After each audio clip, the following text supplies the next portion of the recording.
everyone, and welcome to yet another OPNoobs Should We Cover It show. I am still, unfortunately, your host, Steven, also trolling on Steam as Slave to Machine. I am joined not by the Grand High Poobah this time. I am joined by the slightly lesser High Poobah, Just the second High Poobah. VP of stuff. He does things. I'm not really sure what things. I do things with stuff occasionally. We have. Chris, how are you doing tonight? I'm doing very, very well, Steven. Thank you very much. Awesome. Next up on the list, to his right, actually to the right of his apartment, his neighbor, AJ Millardi. He has written for the site. He has been a semi-regular on this show. AJ, thank you for joining us again tonight. No problem. Thank you for having me. Awesome. Next on the list, we have actually a slightly newer face today. It is not Kate. It is Caitlin's better or lesser half, depending on which one of them you ask. Gary. Gary is our current masochist intern for the site, and he will be joining us on more of these things. Gary, remind me again why you were asked onto the show today. My girlfriend is cooking, and Fred's gone. I guess that's fair. Mainly that second one. It's mostly that second one. But on the plus side, we'll actually be ending before midnight tonight because Fred's not here. And finally, last but not least, the fellow that cries himself to sleep every time he sees a new article, our beleaguered editor-in-chief, Paris Forge. Paris, you are looking rather dark this evening. Yes, today I will be playing the part of Batman in The Dark Knights. So thank you for joining me, my fellow extras cast members. We will be fighting a lot of Jokers, I suppose. Jokers being games. That being said, if you are just new to tuning in, if you've never seen the show before, essentially what we do is we take 10 of the best and sometimes worst trailers that Steam can provide, and we are going to cover all of them anyway. But the question is, which ones do you want to hear the most out of? What we'll do is we'll go through the list. We're going to go through each trailer. We're going to discuss. Maybe we'll go on some tangents. Maybe they will actually even make sense. Who knows? But you guys will be the ones that decide whether or not we interview the developers behind the games, or if we otherwise just say, nah, we don't want to hear from these people. So without further ado, let's go ahead and get started. We're going to start with the first game, XCavalypse, apparently. And we're going to watch the trailer in full, and then we'll be back very shortly to talk a little bit about the game. So, XCav. Go, Stylo.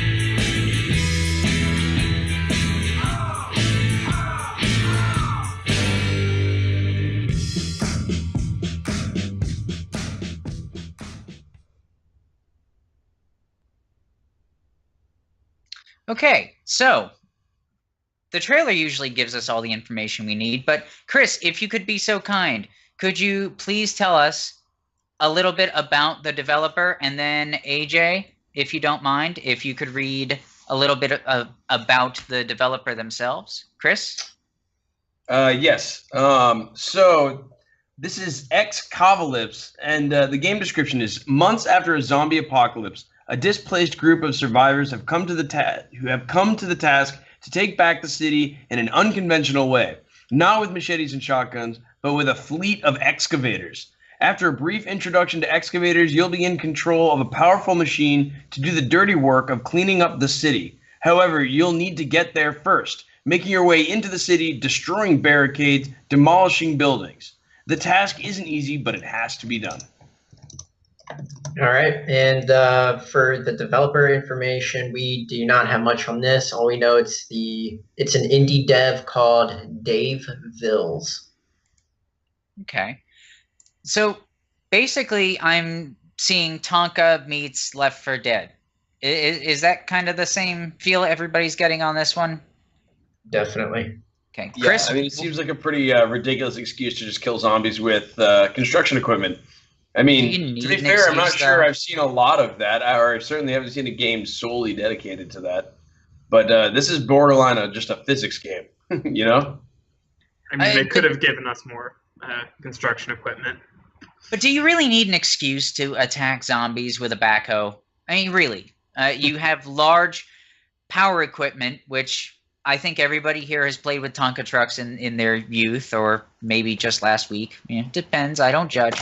But you've got zombies. You've got power loaders. Why not? You know? I think Gary, Gary's right, though. There should be more construction equipment. Sorry. So, Go ahead. Well, maybe there is. I mean, maybe there's a wrecking ball. Maybe this is just the first one that you get. I don't know. There's not much information to it. Gary, what would you like to see in a game like this? I mean, it looks like there's some physics-based puzzles. It looks like you pretty much just stay in one spot. It looks like the only thing you have to do is avoid getting the zombies to rip you out of the cab. Maybe a bulldozer would be good. A compact harvester might be an interesting addition. A combine harvester? Isn't there a song Yes. Combine Harvester? Okay. Thank you for clarifying that one. Paris, your thoughts on this slaughter? This, well, the whole game, from what I can see in the trailer, feels like a mini game I'd expect to see from, like, I don't know, Left 4 Dead or Dead Rising. I'm not sure if it'll be enough to hold out on its own, because, like, there's not much variety to how you're killing the stuff. In all the screens, every time a zombie dies, it dies because you tap it with the bucket, and it just spews blood and falls over. So I'm not giving this one a high first impression rating from that alone. Yeah, It doesn't even look like you're able to move either. Like, that thing is just stationary. You just rotate. So it's like, are there different maps? Are you able to control the machine? Like, what's Hyper realistic. who knows? I do like, though, that you can scoop them into the bucket and, like, apparently drop them into a dumpster. I mean, that doesn't make a game, but that is pretty funny.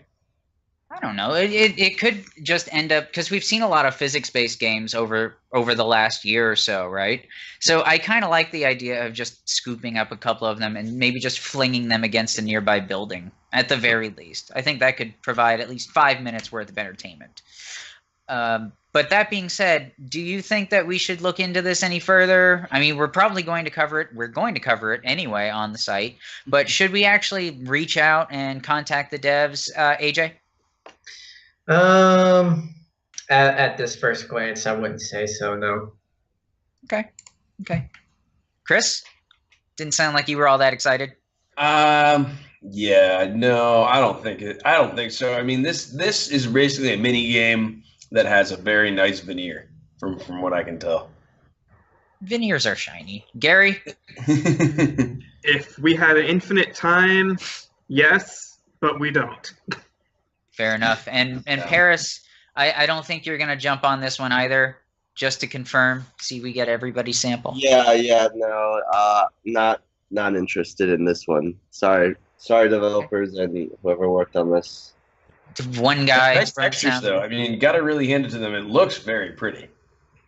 If nothing else, I'd like to know what the title really means. But anyway, we're going to move on to the next one, which is a little bit less vague, but a little more opaque, if you can figure that one out. The next one is called the NADI Project. That's N-A-D-I, NADI Project. And so you guys don't feel like you're just watching ads, even though technically you are. We're going to just drop the sound a little bit on this next trailer, and we're going to give our dulcet tones. So, yes. And thank you, Stylo, for switching on the fly. Because that's why we love Stylo. Granted, he hates us, but because we do stuff like this to him. But we do. We're just keeping it on. Let's give exactly. Well, that's why he's here. So, Stylo's going to run that trailer, and then Chris, if you could tell us a little bit about the NADI project. Sure. I'm going to get right into it. The NADI project is a graphic adventure inspired by the already best-known successes of The Vanishing of Ethan Carter and of Ether 1, in which you will face various obstacles. In this adventure, you will be catapulted into a reality set in a future not too far away. You will play Jeremy Parker, a famous businessman in his field, but forced by misfortune to go where money has no value. You will face the difficulties of a shipwreck in an anonymous island forgotten by every nautical map. You can't count on anyone, just on your intuition. Forgotten by every nautical map. And the dev is called Monkey's Tales Studio, and it's a small independent team of game developers based in a city I cannot pronounce in Italy from January 2015. Yeah, totally. We love good tales, and we want to tell you the best stories ever with our games. It's kind of what you're supposed to do with games on average, but okay, so just from the description, I'm getting some Mist, I'm getting some Riven mixed with Rapture. I'm sorry, but walking simulators kind of bore me, so I'm actually going to abstain from this one. Chris, what are your thoughts? Do you have thoughts? I do have thoughts. I agree. And the thing is, walking simulators tend to excel at like looking good, and this doesn't look real good. I don't know. Maybe I was just like really spoiled by the last game that looked, XCavalypse, as we're I think now seeing. No, now we're back. But I think I don't know. I mean, it's hard to say. A game like this could end up having like some interesting storylines, some pretty cool stuff. But at the end of the day, I look at this and I say, not for me, and probably not worth reaching out to the developer for. And good luck. Good luck to the interviewer. AJ? Man, it seems like a lot of trailers lately have been kind of shooting themselves at the foot with not showing gameplay, and they're just doing those like wipe shots, and that's what this whole trailer was. And I mean, that doesn't really tell us much about the game. It could be pretty cool, but if you're not seeing gameplay, I have no appetizer for the main course, so how will I ever know what to expect? This just told me nothing. Like, I mean, yeah, like it kind of set the scene for you. Like, you got shipwrecks and like you're exploring an island and everything, but beyond that, we know absolutely nothing. So I have no desire or any inkling to even take a guess on how I feel towards it because I wasn't told much. I can't say anything about it because they didn't tell us anything. Well, it's one of those things. Isn't technically every game a graphic adventure? I mean, if we can nitpick the definition a little bit, if we can nitpick the game description just a little bit, I would imagine that many of them are technically a graphic adventure. There's not too many movie trailers I can think of that do this kind of thing. So why is it just in the games industry that we see trailers that are basically just screenshots? But why is that acceptable here and it's not acceptable anywhere else? Chris? Well, someone had mentioned a comment in the comments, I think it was Stitchwood in chat, about how it's kind of like a Mist look-alike. Yeah. And I think maybe that's the best way to answer your question is that the real thing here is perhaps a trip down nostalgia lane. And that the reason why that the still image is being, as you say, they're getting away with that kind of thing. Is because it was an art form that was done really successfully in the past, and people are trying to bring that back somehow in kind of a new 3D way. But I mean, I don't know. Myst was a very unique kind of game, and when it came out, it came out during a time when technology was really changing for video games, and they were able to show these really beautiful full-scale color graphics. But now I think that format just doesn't work as well because everyone knows too much about how real games can look. Like, they can be really immersive and really, really involving. And this just looks really simple and not immersive and not involved at all and just boring. So I think that's the problem with a lot of these, walkthrough experiences. They're trying to bring back a period of time in gaming that I think doesn't belong anymore. Well, I mean, my issue is in the trailer there, they're not even showing like actions that a player can do. It's just these that's white the sad shots. thing is I think you're looking at gameplay. I think that's what is the most depressing part is you don't think If it you're really seeing is, then that gameplay, is but you upsetting. actually are. Yeah. Oh, That's never Yeah, a good sign. I know, and then you just got really sad, didn't you? I really did. We are off to a rocket start on this show. My God. Gary, do you have any thoughts on this? I don't know. If it does look like a walking simulator, and those have never appealed to me. It's always just felt kind of like I have every page of an awesome book in my basement. Now go clean my basement so you can read the book.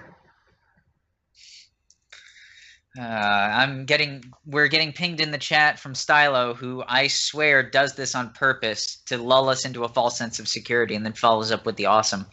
Paris, you look like you're totally bored looking at this trailer. You're not even looking at the trailer anymore. That's how. That's so true that Stylo does that. I'm convinced. Yeah.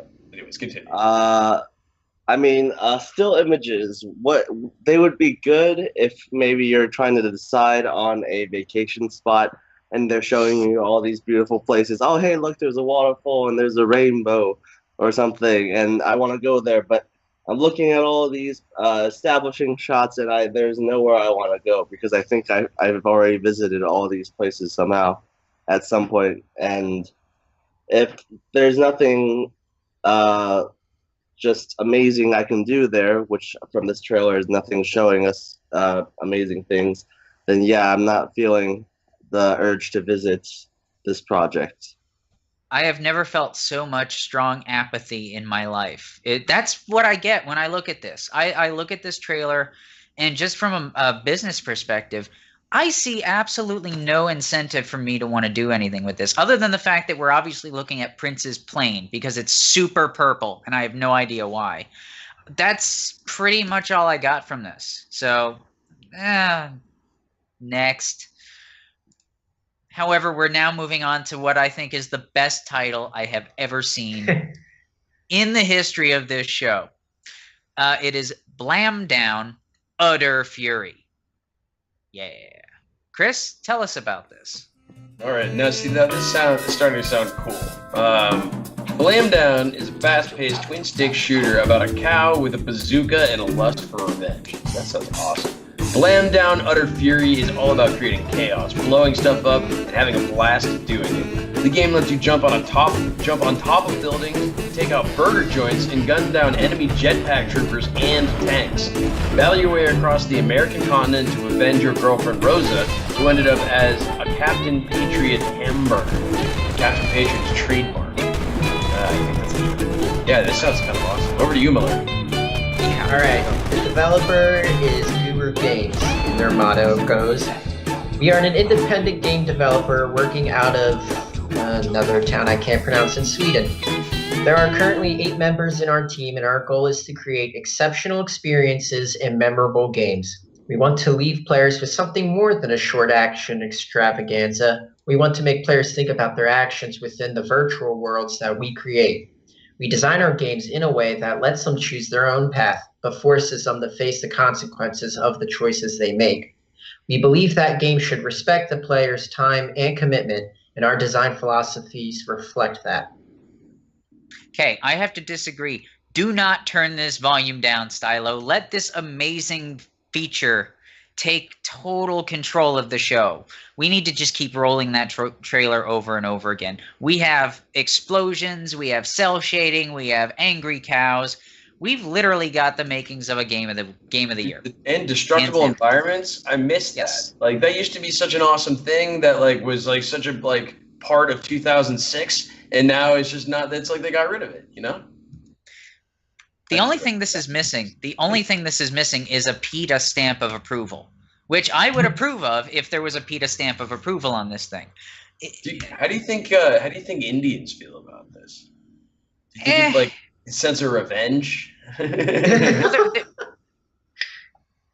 Do we really want to go there on that one? AJ, what are your thoughts of this angry cow with a bazooka? You know, I would imagine that the game plays as the trailer looks, I bet you it is kind of stupid fun.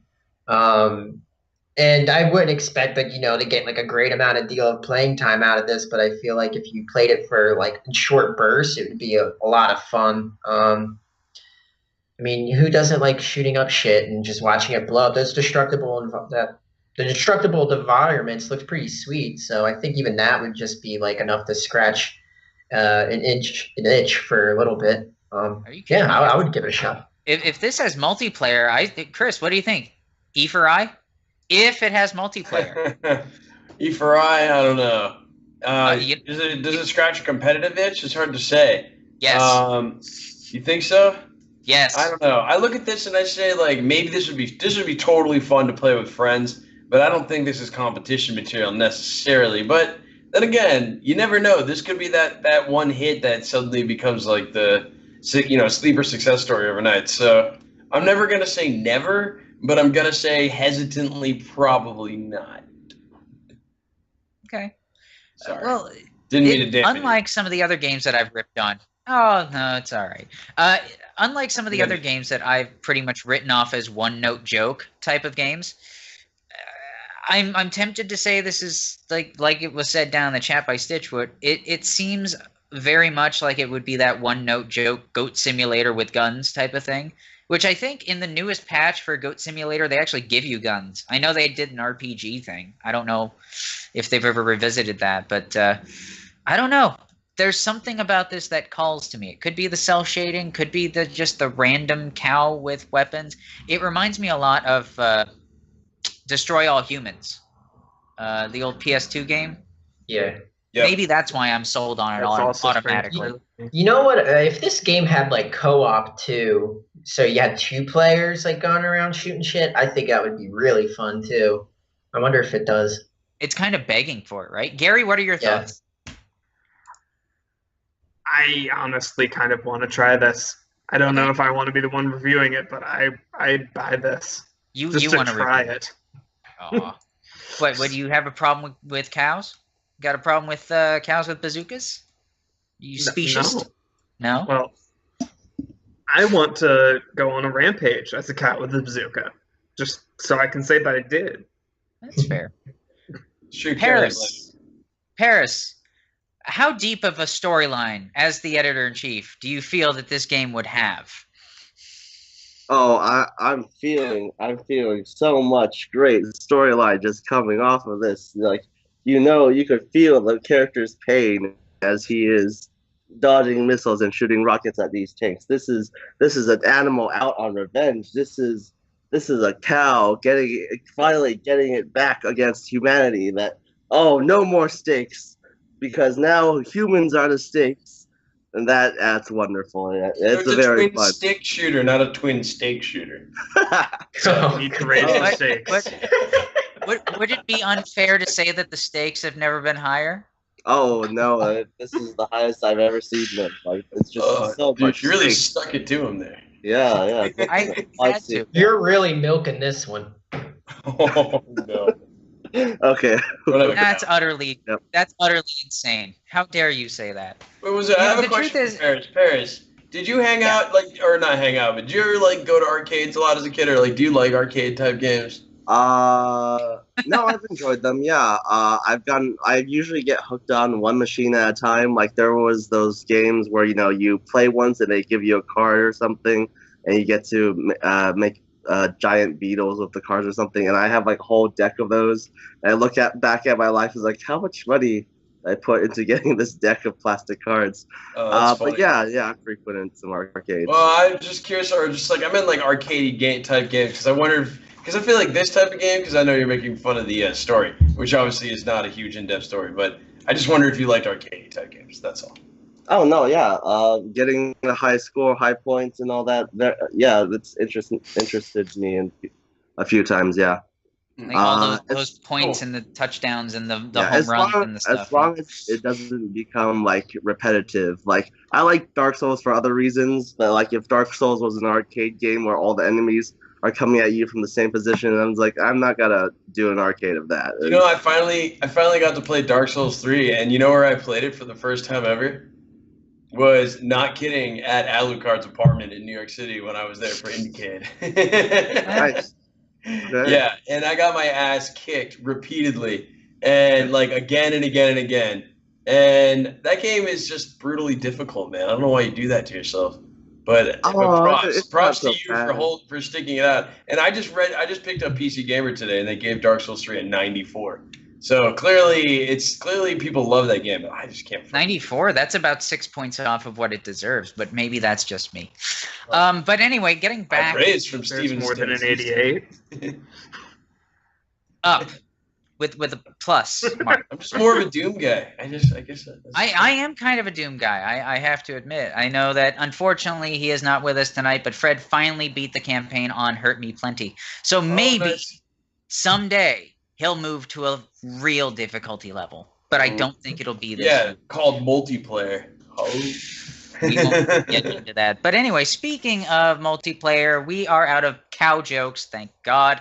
I really do think that we should look into finding out what kind of twisted insanity birthed this game. Maybe somebody was having a bad burger. Who knows? But I think we should definitely look into it. Oh, God, Stylo. Yes, we should move along.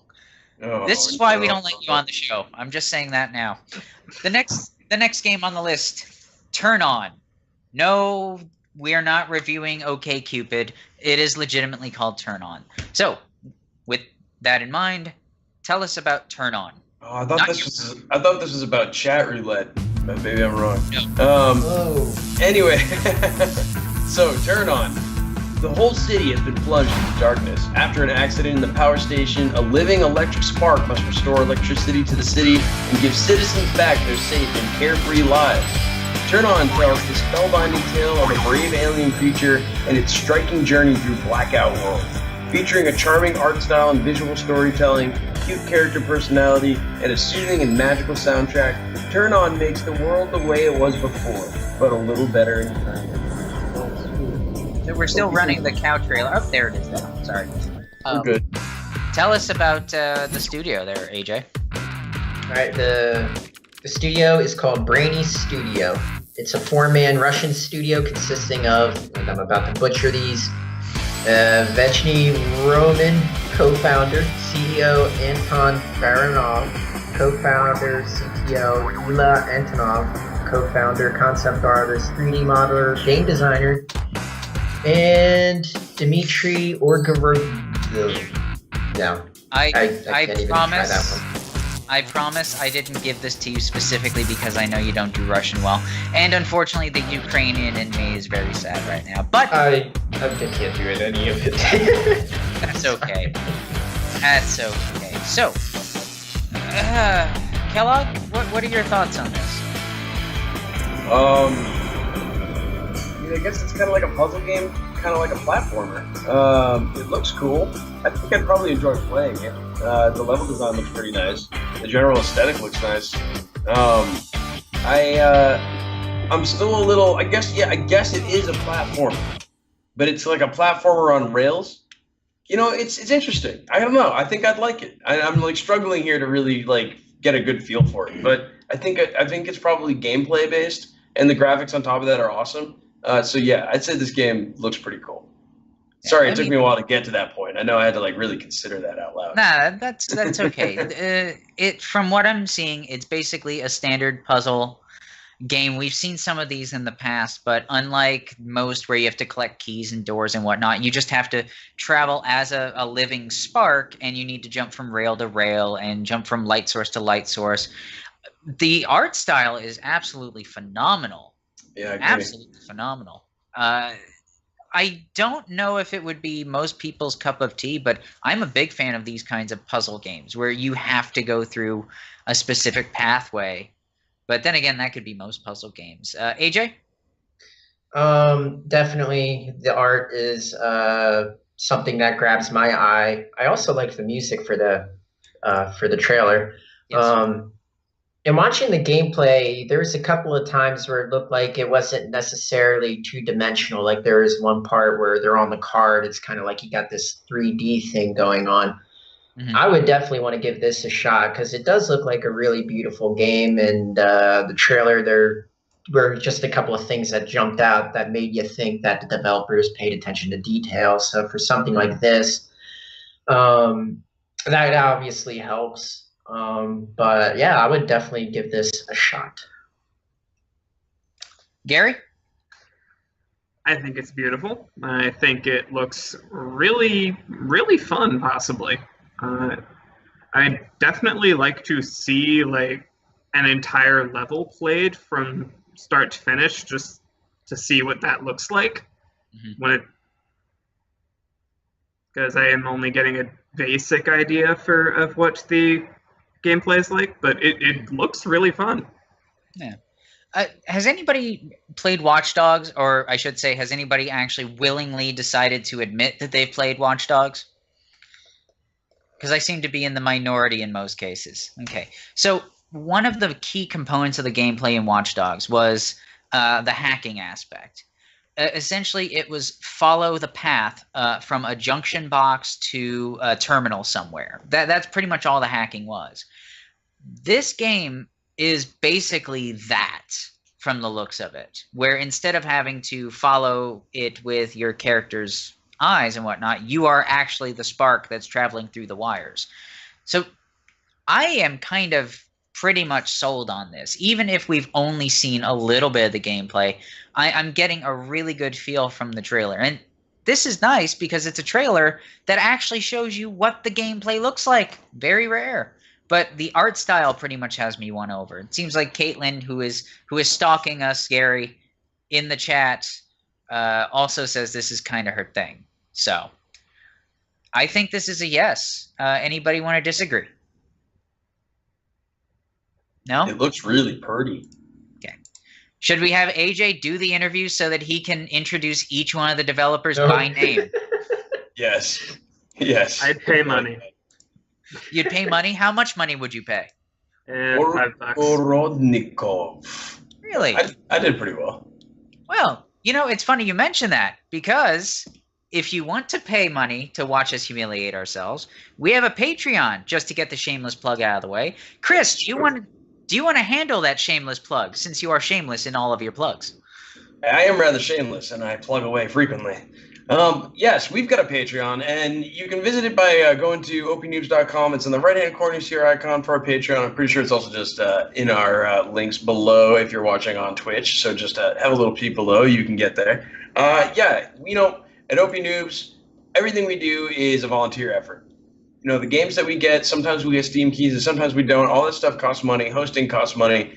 There's just a lot of work that goes into everything we do. So every time you give us a little bit of money, it helps us extend our efforts a little bit further, and it just keeps us plugging because we really love to do what we do. Eventually, we hope to do this full time and get paid doing it and all those lovely things. So every little dollar you give us helps towards that effort. So please consider donating to us on a monthly basis, $1, $5, $10, $1 million, whatever you feel is right. And we'd really appreciate it. And thank you. Really, it's all about the hookers and blow. And if we get enough, we might even share with the rest of you. It's just a nice, clean advertisement, and you just follow it up with hookers and blow, Steven. God damn. They all look. Everybody by now has seen Wolf of Wall Street. They know that's what we're gonna do. That's true. That's true. This is really all just a disguise. I actually jump into a tuxedo and fly away in a helicopter after this show that we do tonight. No. That's right. It's an awesome gyrocopter. It's just a briefcase opens up. He just steps on it and flies away. That's true. But unfortunately, he comes. Paid for well, but anyway, we're gonna get internet money. That's true. We're gonna get on to the next one, and the next game is called KartKraft. Why is Fred not here for a kart game? He can argue about the definition of carts. So, the next one, KartKraft. Peggy 3. Tell us about KartKraft. So I just want to note that KartKraft, they spell craft with a K, not unlike Kraft macaroni and cheese. So this is KartKraft, as in Kraft macaroni and cheese. KartKraft is an intense, hyper-realistic kart racing game with real kart physics, laser-scanned circuits, and a never-before-seen racing sandbox mode. KartKraft lets players race karts capable of accelerating from 0 to 1,000 kilometers an hour in 3 seconds, with triple the cornering forces of a road car. Wow, that video game car is so much faster than the real cars. Players can customize their avatar, kart, and team with products from Preem, Alpine Stars, CRG, IAME, MIR, Sparco, Arai, Aero, Monaco, and many more. There's a list of companies I've never heard of. All right, over to you, Owen. Averaging 15 years of professional experience, Black Delta team members have worked on franchises including Star Wars The Force Unleashed, Spyro, AFL Live, Sprint Cars, Test Drive Unlimited, Transformers, and Megamind. Recreate new IP. We work with existing franchises and established brands. So this is one of those situations, and it's actually been brought down in the chat already. Sometimes there are some games that kind of straddle the line. There are some developers that are sort of indie, but work with that manage to, because of their track record, manage to get a hold of some solid IPs, like what was just read. And then sometimes they decide to stop doing the corporate thing, the suit and tie thing, and they go on their own. But I don't really know if you can call this indie. But we do have a couple of AAA titles that wean their way in to these lists, and I think this might be one of them. We might need someone to do a little more research on that one. But wow, does this look good. I don't know if any of this is gameplay. That looks like gameplay right there. Well, they said it was shot live in game in the beginning of the trailer. So. Oh, but they can lie too. No, this looks like solid gameplay. Chris, what are your thoughts on this? All right, so I have a funny little story to tie this. Okay. So my father, in an attempt to help me become a better driver, when I turned 15, he actually signed me up for a go-kart racing league that was go-karts sort of closer to this caliber. Now these are like a higher. This is like a super high-speed go-kart. When they're talking about go-karts, they're talking about cars like 0 to 100 kilometers an hour in 3 seconds, and you're like 8 inches off the road. So like it's a pretty crazy experience to be in a car like that. And I've never seen a game simulate that really. There's obviously a lot of kart games, but those are all like, they're cartoonish and they feature items. And Mario Kart is the most famous example. And Coffin Dodgers is actually one we just posted a review for. But yeah, it's really interesting to see a hardcore sim of a go-kart game because go-karts are so frequently considered cartoony. And I'm really glad to see that because having had the chance to actually race in a go-kart league before and get like totally destroyed by a kid that was sponsored by Red Bull, which is kind of sad, but still it was a fun experience. This is something that I would totally play. Now I know I have like this weird experience having played like driven go-karts, but this looks awesome. So yeah, I think we should cover this, and I would totally interview the developer because they sound like they have some interesting stories to tell. I don't think there's anyone that wouldn't or doesn't want to drive a go-kart every single day of their lives. I think that's pretty fair to say. I have mixed feelings. Yes, it looks gorgeous, but the last time we did a game that was a racing game and looked gorgeous was Project Cars, and I was incredibly disappointed by that. If for no other, disappointed by F1 2015 when I reviewed that.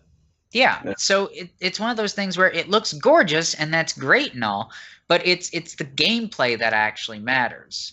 And again, I cringe a little bit when I see these hyper realistic, which is what PC's known for because we have the best stuff. Let's admit it.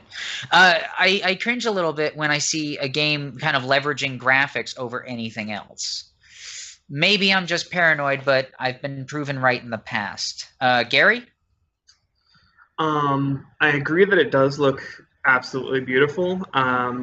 Racing games aren't really something that I've gotten too far into since the first game that I ever played was Crash Team Racing.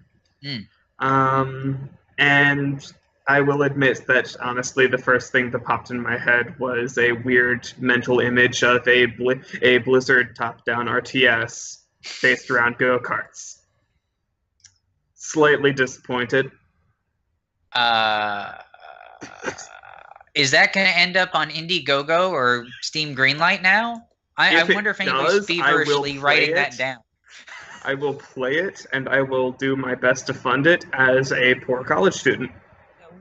We don't need to see Warcraft characters in go-karts. I really don't think we need to see that. We saw Crash. I know you like Crash Team Racing and all, but the Mortal Kombat kart game that was packed in as a little joke side game, that was enough for me. but maybe that's just me. AJ? I mean, pretty much what everyone else said. Looks beautiful. Another thing that kind of concerns me with video games is when they make a big deal about obvious sponsorships. Like in the game description that Chris was saying, oh, you can buy or you can get stuff from Alpine Star, CRG, blah, blah, blah. Just in my experiences, I don't know about you guys, but if games really hype that up, unless it's like a developer that's been working on it for years and has a ton of money, those games aren't necessarily great.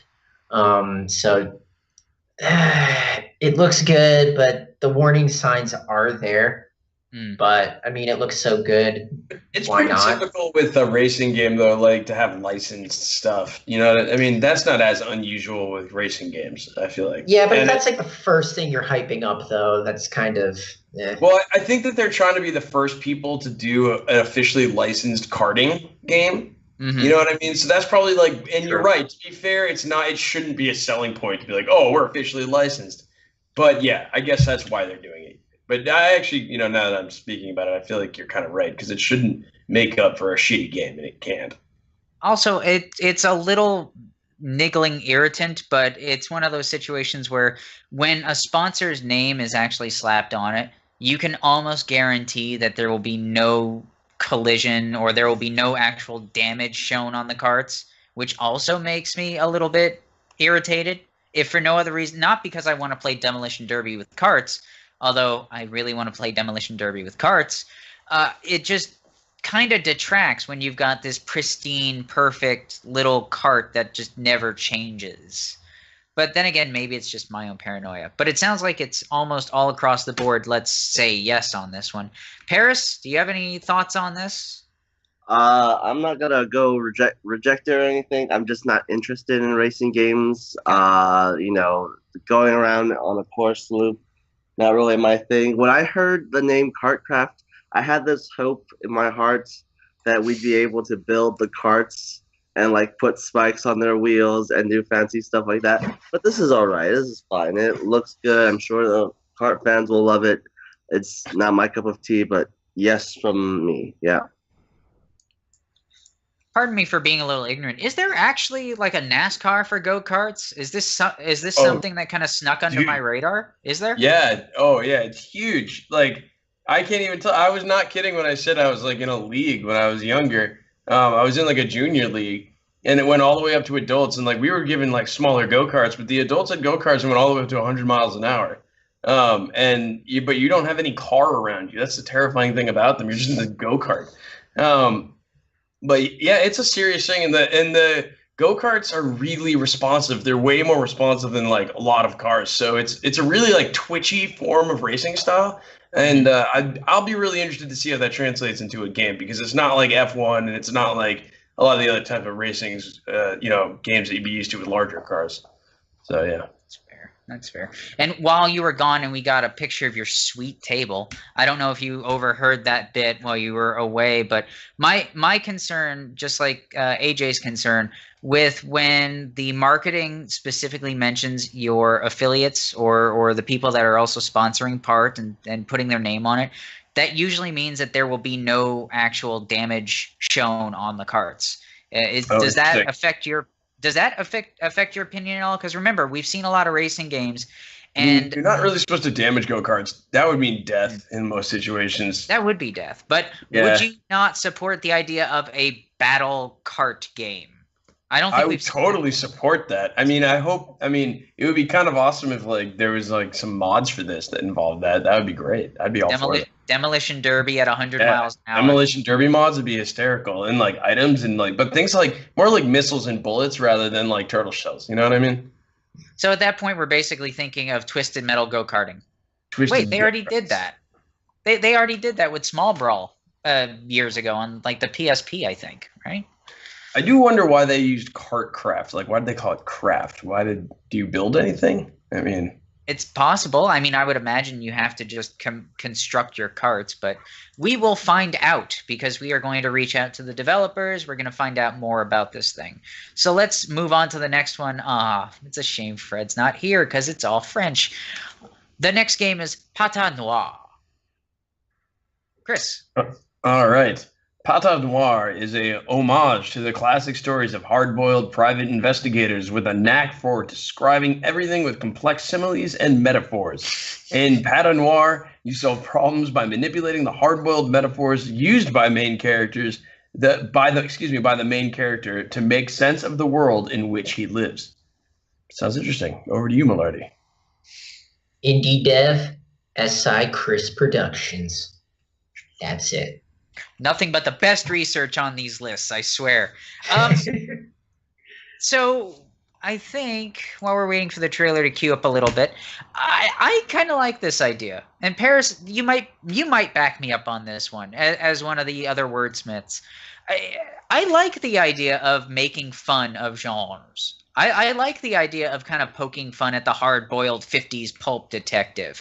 And I'm pretty sure that's where they're going with this. What's your opinion on that kind of thing for a game? Yeah, no, I am with you. I would definitely support this in its idea stages. I'm not quite sure on the execution from what I can see on the trailer. Yeah. But like the idea of it, like putting, more of a story-centric, not quite parody, but, just controlling more of the flow of how... Oh, shoot, I don't have the words for this. Oh, this is a mud. This is a graphical mud. I am in my glory on this one. This is an old text-based mud with an actual graphical user interface. So for all you youngins out there, believe it or not, there was a time when games were just text. That's all it was. No. And so it happened. So yeah, but they made Dwarf Fortress, which was amazing. They did. But this yeah, is right. basically Santa Claus isn't real. Yeah, well, he's not. So this is essentially you control everything by typing in directions, north, south, east, west. You type in look. Basically, think Monkey Island without anything moving, without any visuals, without anything.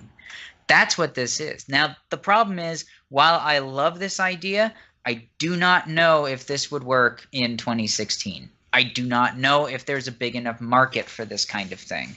I do not even know if there's enough people on the team that would be interested in looking into this. Chris, what are your thoughts? I was going to say, Kaylin sounds like she's volunteering. She says she's never seen anything like it, and she feels like it's just for her. And I can't tell if it's sarcasm, though, because she's in text. Yeah, no, but I know Kaylin. She's not a sarcastic person typically. Gary's like, maybe, I don't know. But at any rate, I do think that she might be right in the sense that there could be like a generation of gamers now that might look at this and not have any idea this is in fact super archaic, and think that this is totally unique and interesting. And that's because it is a unique play style. I mean, it's very literary. So I can see that this could be popular in this day and age. This kind of bizarre multimedia aspect I'm not so sure about with the guy playing the saxophone. I don't know. And like the shitty Windows Media Player interface and the picture to the right of it that looks like it doesn't. This actually is starting to look an awful lot like Encarta 95 all of a sudden. Yeah, it's early ebook, isn't it? That's basically what we're looking at. Yeah. Early CDI Compton's Encyclopedia. Yeah. What's going on with the trailer? Stitch, internet learning technologies. Stitchwood, that's a really good question. The trailer has just gone from what I thought was going to be great to whatever this is. What is this? I think we just got trolled by the developer There's guys. a guy singing, and now there's a missing persons report, and the dude's playing sax, and there's a woman like tuft in her hair. I think we just got going here, and then we just went over there. And then there's the terribly illustrated cityscape. Well, now we're back to the brooding story, the noir. Do not knock MS Paint. I'm just saying. Well, that was some pretty good MS Paint then. You know, I spent all this time talking it up, and then this part happens. And now I don't know what to say. Gary, what? What? What am I seeing? What this is a game that I hope that it turns out to be absolutely awesome. Not sure if I actually want to try. I kind of want to try it. Like, I know that it is an archaic playstyle. I am aware that it is a very old way of doing games, but it looks interesting. That bit with the multimedia, yeah, that's kind of weird. Might still be decent. Maybe it's just a really fancy Winamp skin. Maybe that's what this is. Hey, it's Music Match Jukebox or nothing. Winamp wasn't that great. This is a Winamp mod. I wouldn't be surprised to be honest with you. It's old style Real Player. Let's just. I once found Tetris in the About Me of a BitTorrent app, so you never know where you're gonna find a game. This is entirely true. I'm still bothered by the fact that we're gonna get a Tetris movie. I just want to throw that out there. What? Still making that? What is this I hear? $80 million budget for that thing. Yeah, they're making a Tetris movie. Yeah. Oh, that's going to go about as well as Pixel did, I'm sure. So. Yeah. Hey, the Lego movie was pretty good. The Lego. Okay, that was the plot of the Tetris movie going to be? They're hoping for a straight piece, and they would have to wait until the very last second to get one. Do it. I mean, yeah, we'll go an hour and a half before we actually find anything useful. Speaking of finding something useful, let's move on to the next one. We've only got about 4 more to go, folks. So the next one is Soul Trader. Chris, tell us about Soul Trader. All right. Soul Trader. Soul Trader is a mix of classic top-down 2D spaceflight and in-depth strategic manipulation of your network of contacts. You fly from planet to planet in our solar system in the near future, interacting with the various characters you find in cities and in space. Each new game contains a 200-year-old procedural society. Whoa. Thousands of random characters are born, live, and die as the game is generated. You start from your character's birth, choosing your parents and all your major life choices as you grow up. Your choices determine your personality, your friends, relatives, business contacts, and enemies. You'll then be able to create your own legend within this world, explore the known and unknown solar system, trade goods, customize your ship, form lasting friendships, run missions, blackmail enemies, dodge pirates and navy ships, and avenge the deaths of members of your family as you see fit. Yes, much like I am now. I mean, what? Your turn. All right.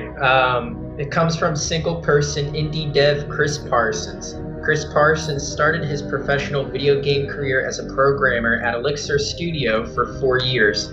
Since leaving AAA games development in 2004 after working on Republic, The Revolution and Evil, Genius, Chris worked in web development and founded his own development agency, running it for 7 years and employing up to 12 people.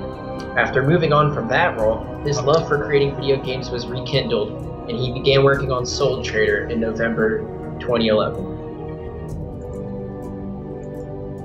It's space. It's Sims in space. It's Sims in space with a bit of privateer. I really think those character models are taken from The Sims. I can't tell. Chris, thoughts? I mean, that is not how you wear a visor. I just want to say that now. You don't wear them like eyeglasses. I'm not really into the top-down 2D spaceflight part, but the 200-year-old procedural society is pretty cool. I almost wish that they had mashed this up with Elite Dangerous to make Elite Dangerous just a better game, because that's kind of what Elite Dangerous is missing, is any personality. But at the end of the day, I mean, I know I always really hype up space games and generally enjoy them, but the top-down 2D kind, I mean, quite frankly, the first video game ever made was Asteroids. Not even kidding. The first game ever made was a top-down 2D space shooter. So, I mean, it's really hard to innovate on that genre. I want to say it's hard to screw it up, but we've seen it happen. Yeah. I mean, I know. I just, I'm not really excited about this, but it still beats a walking adventure, I suppose. That's true. I think Stitchfoot has it pretty solid, or at least my opinion on it. It's Farmville in space. That's this game. It's not that I hate space games. It's that I hate boring space games, and I feel like this hits every single slot on that one. Gary? I do like the procedurally generated society thing. That is kind of an interesting concept. I'm not sure if the rest of it is good enough to, be a good partnership with the weird procedurally generated world. That could be pretty cool. Okay, fair. AJ? This is one of those that could be potentially really fun because of the way he has like the setup with the people. But anytime, like with all the trailers we've seen for space games, as soon as I see the 2D space games, I automatically think space game of the week, and I kind of just like tune it out. But I mean, for one guy, I do like the fact that he took on this new concept, and I think if he had like a team and more money, he could really make this a lot better. I mean, but for one guy, it still looks pretty good.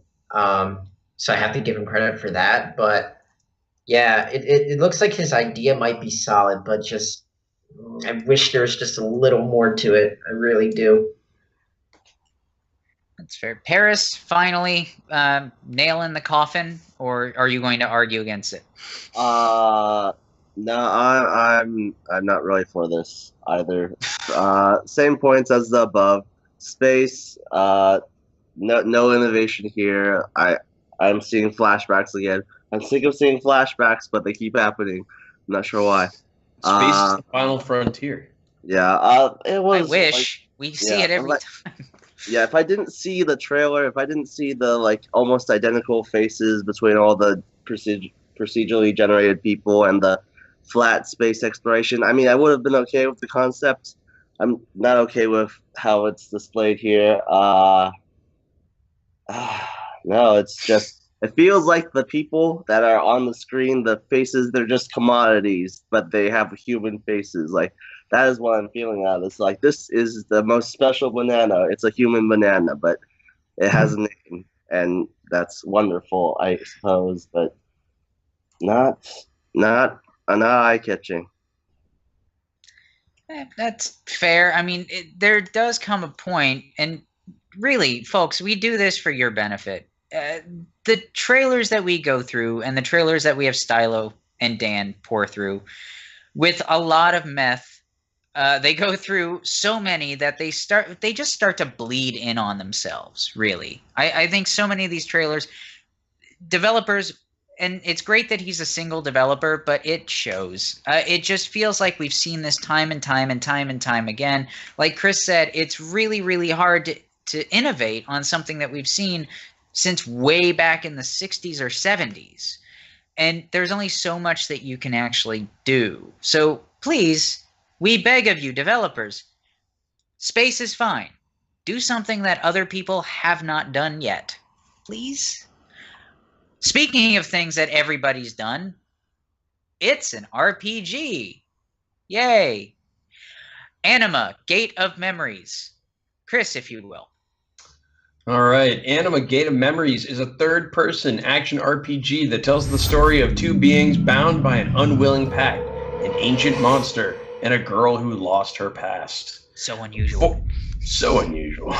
Forced to stay together, their lives will take an unexpected turn when both discover that something darker than they could imagine is about to start. A war in the shadows in which they will have a leading role. Anima, Gate of Memories brings to video games the world of Gaia from the Anima Beyond Fantasy RPG tabletop books. You will enjoy a deep and multifaceted story where your choices and actions directly impact the journey and decide the fate of the characters. Over to you, Millard. Anima Project is an indie studio formed by just 3 people who have dedicated their lives to games. After 10 years working on the acclaimed Anima Beyond Fantasy RPG book series, they have decided to go further using their experience to create video games. So I cringe at least a little bit on a description like that. It almost feels like it's Mad Libs, right? We've seen similar stories. Hero goes on journey, goes on quest, goes on after big bad evil, blah, blah, blah. So why is it's so difficult to write a story that is different than that? Harris, as the editor-in-chief, I'm going to pick on you first while we watch the trailer itself. Well, why is it so hard to get an original adventure story? Annihilate them. Well, as soon as you hear the title of this, the Anima part, it's like it's a word you hear pop up often along with Gaia or all the. Basically, I think the game is trying to focus too much on symbolism. It's using it as a checklist instead of as just inspiration. It's just, and that's the problem that you see with repetitive stories, is that they focus on certain, what they think are deep themes or feelings or subjects, and then they try and put a fantasy story behind it. But then they're all exhausted and they're trapped by their, oh, hey, if we change this too much, we lose the symbolism. If we change this too much, it doesn't feel like the RPG elements are present.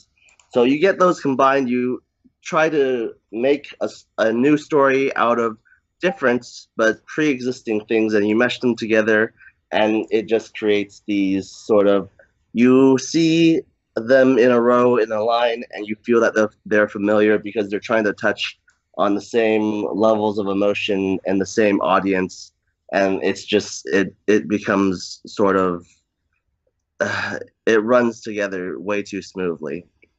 I suppose that's fair. But that being said, now that we've gotten through the trailer at least once, I'm kind of sold on the art style. Yeah, it's got that nice anime-ish type of quality to it.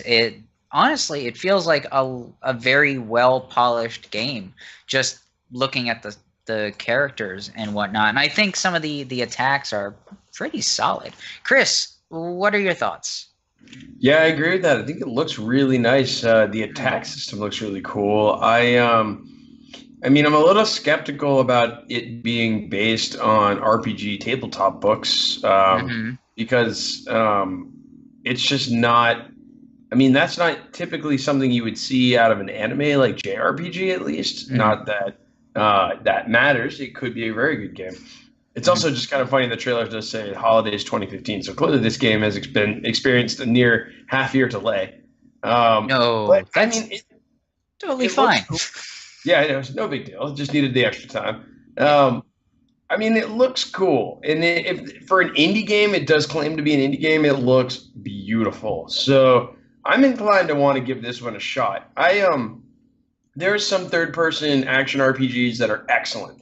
Like, Shadow of Mordor, great example. I have no idea if this is going to be anything like it because third-person RPGs can be so many things, everywhere from a MOBA all the way to Dark Souls, is theoretically a third-person action RPG. So it really is everywhere. But yeah, I mean, I'm gonna keep an eye on this one. I'm gonna be curious to see how this review comes out because I love the art style, and I'm just really hoping they can be backed up by some solid gameplay. Well, obviously, if the developers have indie in their studio's title, they've got to be indie, right? Yeah, but it has to be a rule. I'm sure Blizzard would put indie in their title too if they thought that would work. Indie Blizzard? I don't know if I want to see that. I'm sure there's going to be a mini indie Blizzard studio within Blizzard now. More than likely, but I think it's pretty much summed up again by Stitchwood. It's a shame we're not giving games away today because obviously Stitchwood would get all of them because he's owed like 12. I forget, it's like 7 or 8. But that's actually a really good point. Soul Calibur meets Final Fantasy X meets Devil May Cry. I wish it wouldn't have met Final Fantasy X because we all know that Final Fantasy IX is the superior one. AJ, what do you think about the game that we're looking at right here? I mean, I'm kind of on board with what everyone else is saying. It definitely looks nice. Based off the trailer, I think at worst it would probably be decent. I mean, everything looks, for the most part, pretty fluid. I mean, the story's cliche, but if you like RPGs, you're going to have cliche stories.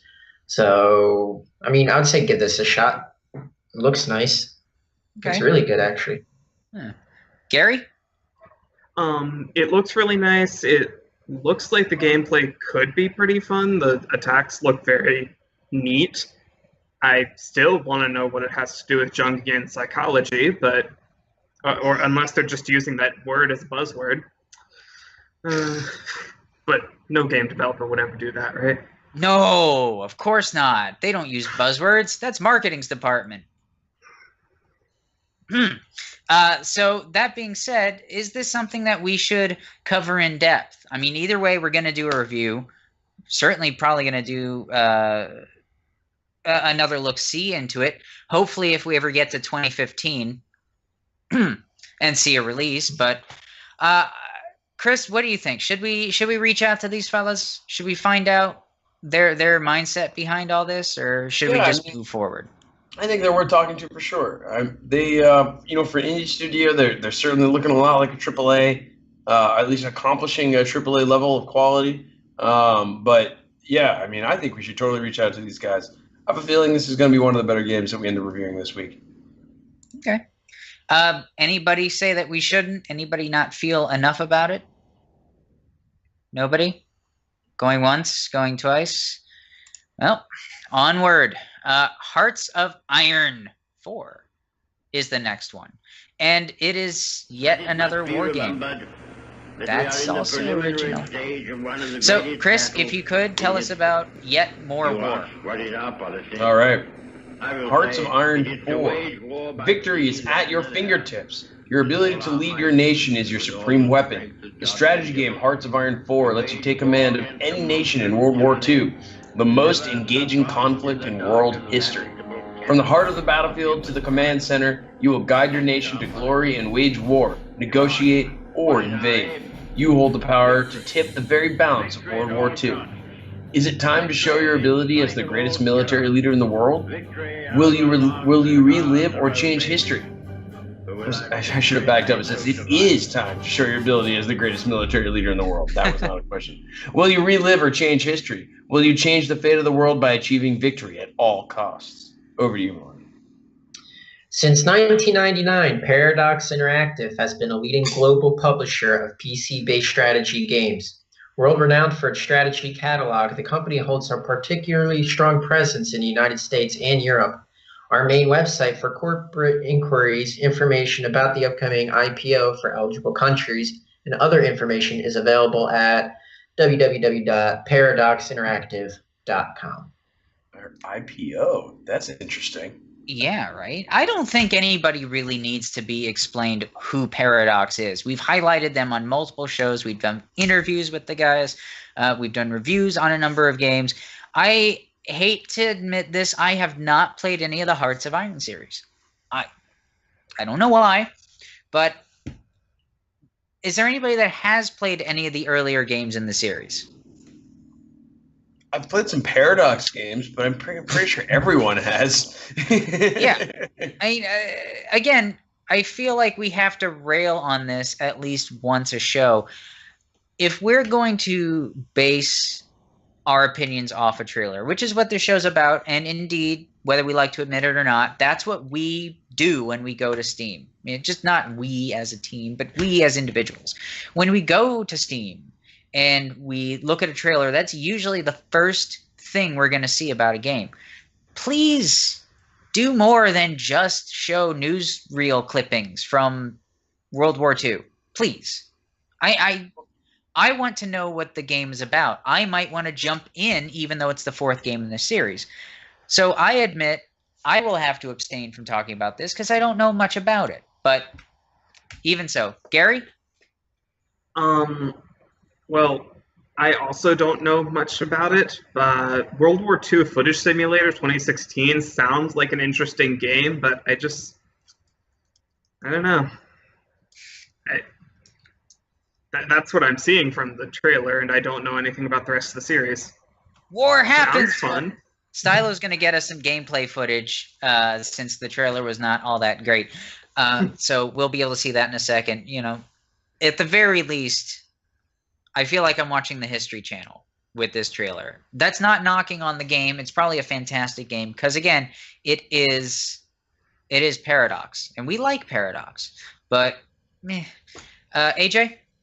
Well, one thing in the description that kind of caught my attention was the fact that it said you can pick any country involved in the war. Any country? Well, that's what I'm thinking, like any country. So it's like if I could pick any country, I wonder how accurate it is. I wonder if you pick, some of the smaller countries in Europe or even some of the African nations that were involved. I wonder if their military would be like accurate to what it was back then. Because I'm a huge history buff, so I like learning about this stuff or just expanding my knowledge. And if the game is historically accurate in that sense, that would be a good enough reason for me to play it, because I think it would be kind of cool to play some little small nation that no one really talks about when you learn about this stuff in school. I just wonder how in depth they would be about that, because if it did go in depth I think that would be worth it alone to at least give it a look.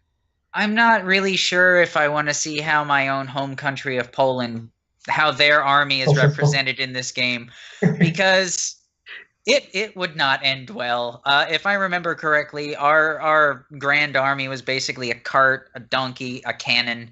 That was about it. I don't think that would have done so well. Yeah, I'm Italian. We have a good. I'm Italian. We had a good reputation. Yeah, that ended well, didn't it? Yeah. Oh wait, there will be free DLC for Poland, giving it a unique tech tree. So that means we get sticks. Yeah. But anyway, remember when World War II games were kind of all the rage? Like, they dominated pretty hard from, I want to say, around 2000 to 2010. Even we were seeing still Medal of Honor games. It was all first-person shooters, though, right? It was a lot of first-person shooters, but it was a number. It was also like Company of Heroes and Battlefield. I guess Battlefield 1942 is obviously an FPS, but kind of multiplayer games is what I mean. And there was also Hearts of Iron 1 through 3. I don't know. I just feel like the World War II thing is still so played out.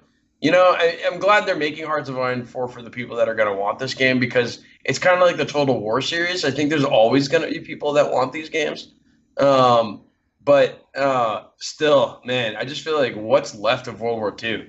I mean, we had to go through 10 years of constant World War II games, and 5 years of them was literally every game. For like 5 years, it was like every other game was a World War II game.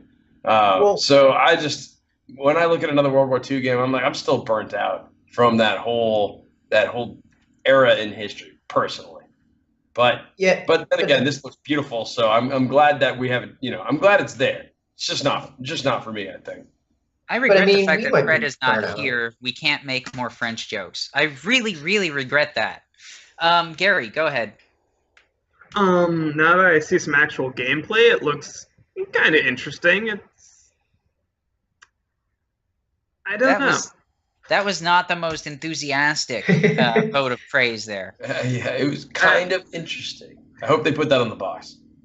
It's all right. That would probably be it. So, really, from what I'm seeing of the gameplay, and again, I apologize to any of you folks out there that are big fans of the game. No, Fred, it's not fun to make the French jokes if you're in chat. So we're not going to do that. I'm not somebody that's super familiar with Hearts of Iron, but it looks to me, as an outsider, it looks to me kind of like Civilization's focused just on the war aspect. Is that kind of fair from what we're seeing of the gameplay footage? Am I totally off base here? Maybe. It might be a more in-depth look at the war aspect. I would imagine so. But that being said, it's Paradox. We know that they come with quality no matter what they do. So I'm happy to let them have a pass with the trailers that we're not a big fan of. But we're probably going to want to look into these folks anyway. What do you think, Chris? Absolutely. No, without question. This is a super polished game, and it looks beautiful, and it's a AAA title, and we would be very lucky, I think, to speak with the developers, and I hope we get a chance to. No, I'm sure we will. I mean, as a matter of fact, we haven't been sent any nasty letters from them yet. They've never said no so far. What could possibly go wrong? Sure, we spoke with them. I was going to say, we have spoken with Paradox once. Yeah. Before, right? Yeah. We've done a couple of reviews. Yeah, go ahead, Gary. You were going to say something? Not really. Not? Okay, perfect. So, that being said, and talking about AAA and things that could go terribly wrong, no, we're not talking about French anything in any kind of occupation. we're going to talk about the game that I'm actually eager for, but very cautiously optimistic about, Mirror's Edge Catalyst. So, Chris, without further ado, if you could, our highlight of the evening. Stay miles away from. I thought that this Take No, you didn't think control of faith. You faith. never do. Don't kill Learn about the unique gameplay experiences that await you. Build momentum to do daring jumps between rooftops or stylish slides through tight spaces. Use the new shift move to get a short burst of acceleration in any direction. For a quick change of plans, tweak any move with quick turn, a rapid 180 or 90-degree turn. Hit top speed quickly, zipping down wire lines. Balance on pipes before smoothly dropping to a hang before climbing, hand over hand, under an obstacle. Run vertically and horizontally on any wall and use your environment to swing around corners or over gaps. Faith doesn't need a weapon. She uses her environment, momentum, and physicality to overcome any challenge. She can use her momentum to deliver heavy blows or to flow right through an opponent when taking them down isn't necessary. Movement is her defense and momentum her power. That's it? What else is there? That made my tongue almost limber as Faith is, I think. I'm not broken. Prove it. Alright, AJ, tell us about the developer we've never heard of before in our lives. never heard of them. This is a new name to me. Ubisoft is a leading creator, publisher, and distributor of interactive entertainment and services with a rich portfolio of world-renowned brands. Teams throughout Ubisoft's worldwide network of studios and business offices are committed to delivering original and memorable gaming experiences across all popular platforms. Okay. I'm going to try and hold back my enthusiasm on this one. This might be my most eagerly anticipated game of 2016. Just bar none. I was really, really eager for Deus Ex. Not so much anymore. When I found out that this was coming out, by the way, it's not Ubisoft. I don't know why it says it's Ubisoft. This is actually an EA property. So go for EA it. and DICE. Ubisoft is not involved in this one. Yeah. And yes, I will admit that. And I think Fred is also schizophrenic because he's referring to himself in the second and the third person all at the same time. So that being said, yeah, this is an EA property. This looks awesome. I don't know why Mirror's Edge wasn't super well received to begin with. I don't know why people said it wasn't that great. I thought it was a great story. I thought it was wonderful, wonderful visuals all the way through.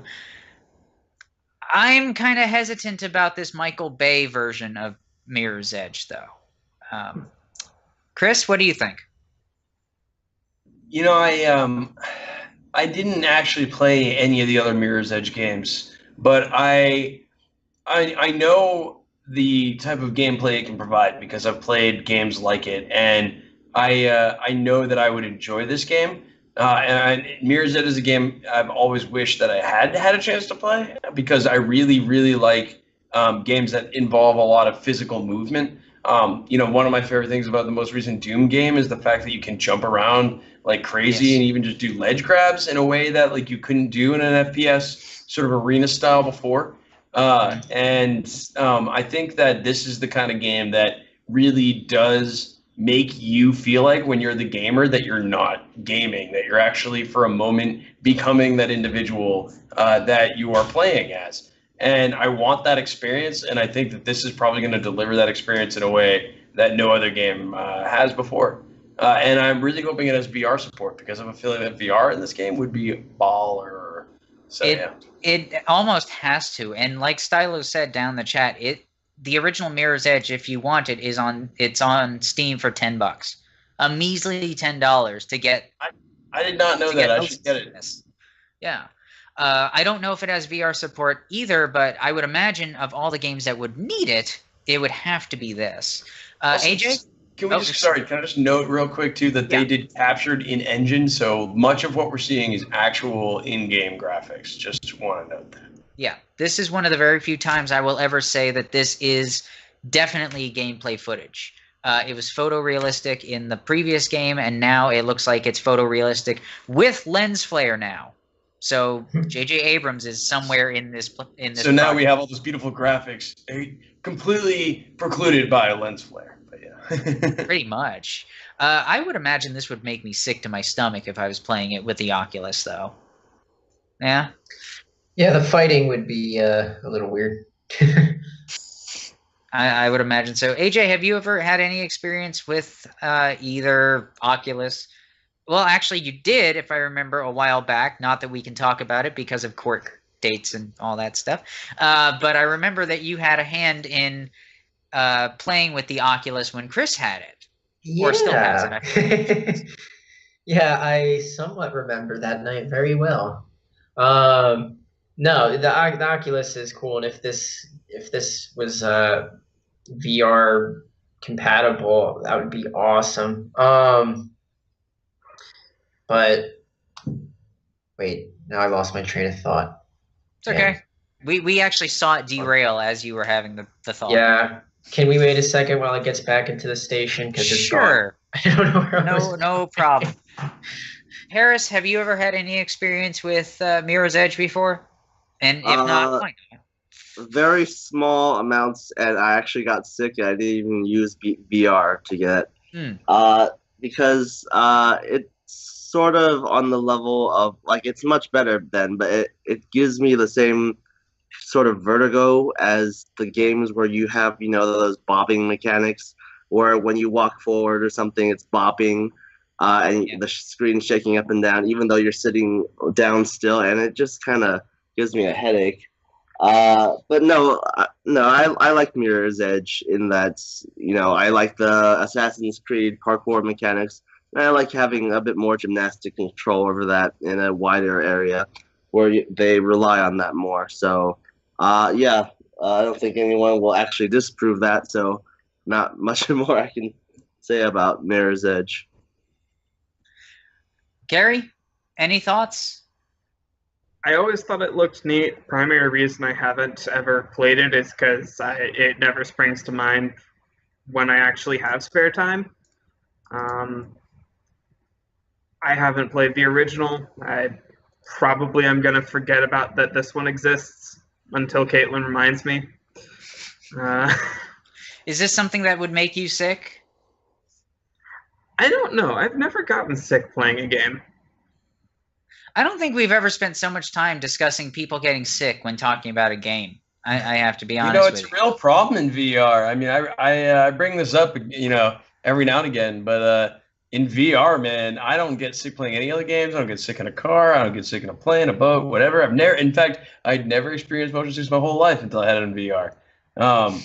And I really sometimes pity folks. Like, actually, my girlfriend sometimes can't even play the new Mario Kart 8 because you know how those maps just like twist, turn upside down. Oh, yeah. Because that makes her too motion sick. So I do. My heart goes out to folks who get motion sick when playing games because it sucks. Because when I played Oculus Rift and you get sick after doing that for 20 minutes, you're really bummed that you spend like $1,000 on something you can only use for 20 minutes. So yeah. Well, down in the chat, Stitch, trust me, Cloverfield made me sick too, but for a totally different reason. Had nothing to do with the shaky cam. I'm right there with you. I actually do regret the fact that Eli wasn't on this because I feel like he and I were the only ones that could really kind of gush about Mirror's Edge. I know he's played it before. But no, Cloverfield was bad, Chris. Like, let's not lie. I mean, it's right up there. Not bad. Cloverfield was a great movie. I really enjoyed Cloverfield. It's right up there. It's right up there with Blair Witch on being crap. Like, what, Blair Witch is also a good movie. No, it's not a good movie. You're such an elitist. Look, the found footage genre should have put the footage back in most cases. I just don't think it was that good a film. I had fun. I couldn't say that. But you know what? Some of us love life, and others just want to hate. So that's entirely true. It's just the whole time I was watching Cloverfield, I'm like, put the camera down, just run. Then they get crushed by a bridge. Oh, sorry, spoiler. That's true. There is a lot of ridiculous amount of recording of the thing that is about to kill them. Yes. Although AJ, better record AJ's this. Right. Yeah, right. Let me record this giant monster. But oh, look, the building is falling. Oh, look, the building is falling on top of me. Yeah, right. But the VHS films, those were good. I will give them that. If you've seen them, good. If you haven't, you should. The second one, yeah. The first one was good, though. ABCs of Death was good too, but this is starting to devolve into something that has nothing to do with anything. So let's bring it on like back. If Fred was here. It would be if Fred was here, but we're actually having a discussion and we're not screaming at each other. Notice the difference, you know? That's And true. besides, at least we're not all playing Doom on the lowest difficulty setting. So, because instead of sad being thing here, is he's not even there to hear the burn because he's currently playing Doom. you know, that's No, the he typed picture, whatever in the chat. Yeah. Oh, okay. It's funny because he said that he didn't want to be on it because he had so much work to do. And then I see his little Steam notification pop up saying he's in game, so I don't know. He just couldn't bring himself to be with us tonight. It's okay. Oh, he says he's in Nightmare. Oh, interesting. I can't wait. I can't wait to get those Skype messages. Holy shit, how did you do this? Anyway, that being said, that is our show for tonight. I think we're not only going to reach out to these guys, not that we'll ever be able to talk to EA without going. Dice, please interview with us. We would love to talk with you. I don't think we could get EA on the show just because we'd have to jump through flaming hoops just to prove our love of EA. Well, EA can mail me the flaming hoops, and I will jump through them if they make me. Okay, That's fair. That's You what need to it takes. record it for their amusement. I will You record it for their amusement. I will. No, you must record it for our amusement, and then we will share it to them. The only person who won't be amused is me. We'll all be amused. But yeah, let's reach out to DICE at the very least, because this should be an interview, this should be a review, and heck, let's go one further and do AAA Anonymous on this, because I know I'll be playing it once it comes out. But that is the show for today. I'm going to throw it back to Chris because he loves this part. This is the part where we pretty much beg for everything. So first up on the list, we do E for I. What is E for I? E for I is esports for indie. Chris, tell them more about E for I.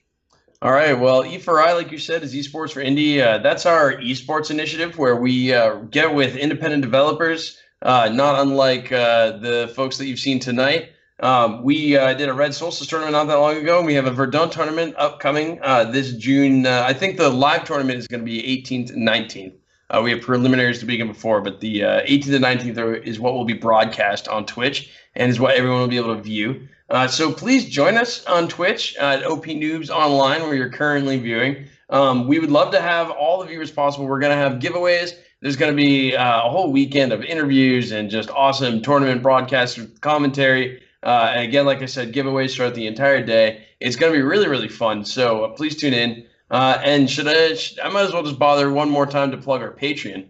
Our Patreon is in our Twitch below. Just looking right below this video, you'll find it. We're a volunteer army, so please give us your money so we can keep doing what we do. Games aren't free. We love to post reviews of them. Sometimes we get the keys, sometimes we don't. So please send us the money that you can, because all that goes towards improving our site, buying more games, and generally just making us awesome. So thank you to all who have donated, and please, if you haven't, consider a donation. And of That's course, all all the keys that we get will go to Stitchwood for some reason. That's true. In fact, if we don't keep giving keys to Stitchwood, he won't keep coming back. One day he just won't be here, and OPNoobs will fall apart. What's funny about that? Are we up to like 7, 8 that he's won by now? Can we call it? I think only he knows by this point. Sound off, Stitchwood, if you can tell us how many times you've won. I wonder if he's just forgotten, to be honest with you. But that is our show for tonight. Thank you, everybody, for being here. Thank you, Chris, for going through the Micro Machines plug. Thank you, Fred, for not being here so that we could get through this without 3 hours worth of playtime. That being said, good night, everybody. Check us out, opnoobs.com. If you have any other questions, or if you think that you can jump on one of these shows and you can talk better than us, because we talk pretty, but you might talk prettier, check us out, opnoobs.com. Send us an email if you want to be on our channel and you've got some interesting content, or if you've got some boring content, we'll take that too. Give us an email at Steven@OPNoobs, or Fred@OPNoobs.com, or Chris@OPNoobs.com. Actually, just don't send it to Chris@OPNoobs.com, because he has to jump through flaming hoops for dice. I got enough to do, guys. Don't send me an email. That is entirely true. So that being said, everybody have a good evening. Thanks for joining us. We do these shows every single Tuesday, 9:30 Eastern Standard Time. Sometimes it doesn't start until 9:40 Eastern Standard Time. It depends on how early we decide to not be. So, from all of us at OPNoobs to all of you out there, good night, everybody. Have fun.